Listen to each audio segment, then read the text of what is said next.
but you didn't tell the full story because you didn't talk about what the reason J. Cole reached out to you is because that bomb you dropped Well, in 2017 on Funk Flex. And I want, which like, so I have a few questions about that. One, like, did you think when you sat down that what you said was going to reverberate? And that was when Twitter was still a thing. Well, I mean, it just reverberated, and then there was a group of people probably in this room that was like, "Y'all just finding out who Black Thought is? Y'all just knowing? Like, get into his catalog." But did you think, like, when you sat in that seat, that like you were about to like shift the hip hop culture in many ways, like the Control verse did? Like that verse shifted the culture where people will play that. Like, people play that in the club, like a DJ will mix that. No, you know what I mean? And I think the fact that I didn't, put so much on it, I think that's what adds to sort of the allure. That's what, that's sort of what I do. I overthink things. I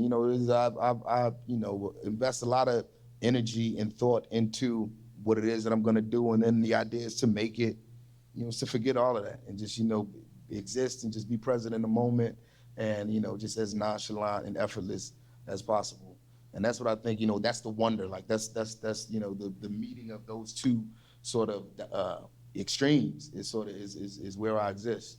So yeah, I remember that day, man. It was like, first of all, it was about 18 degrees, windy, New York City brick winter, super cold day.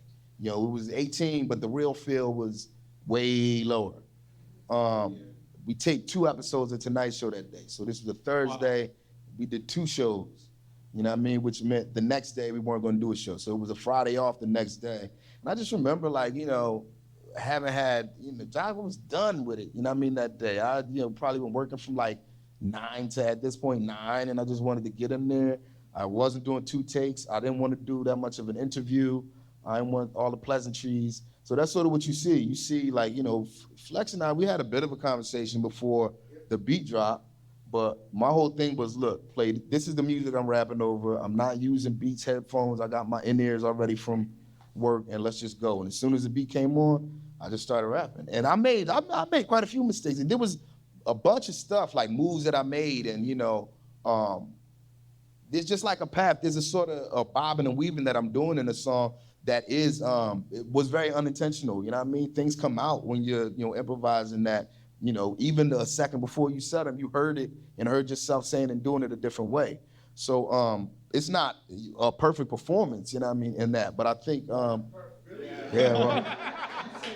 think in its flawedness, I think there's also beauty in that too. It's art, right? And it's like, when you paint that picture, and as an artist, you might see, oh, I could have put this here or this here. Yeah. But like to the listener, it was just like, whoa, like it was like, and it kind of made, I was like, I don't know who's next, but I wouldn't want to be the next person in that seat. Yeah. Because you took it to a level where it's like, and I don't think we've heard another, freestyle on that show that like lived up to that performance, you know what I mean? Royce has been back. My son has been back.